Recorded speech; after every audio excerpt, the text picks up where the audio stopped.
CMR ఆషాఢం శ్రావణం super sale up to 66% of 1+1 offers, combo offers ఇంకా మరెన్నో.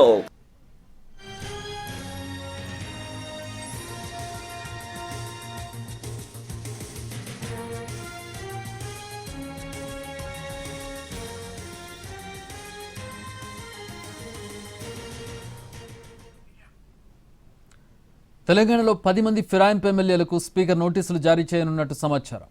బీఆర్ఎస్ నుంచి కాంగ్రెస్లో చేరిన 10 మంది ఎమ్మెల్యేలను ఫిరాయింపుల నిరోధక చట్టం కింద అనర్హులుగా ప్రకటించాలన్న పిటిషన్లపై విచారణ జరిపిన సుప్రీంకోర్టు 3 నెలల్లో నిర్ణయం తీసుకోవాలని స్పీకర్ను ఆదేశించింది.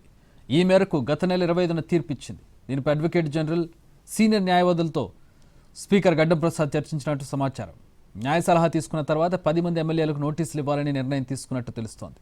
10 మంది ఎమ్మెల్యేల్లో కడియం శ్రీహరి, దానం నాగేందర్, పోచారం శ్రీనివాసరెడ్డి, సంజయ్ కుమార్, తెల్లం వెంకట్రావు, అరికపూడి గాంధీ, కాళే యాదయ్య, ప్రకాష్ గౌడ్, కృష్ణమోహన్ రెడ్డి, గూడెం మైపాల్ రెడ్డి ఉన్నారు.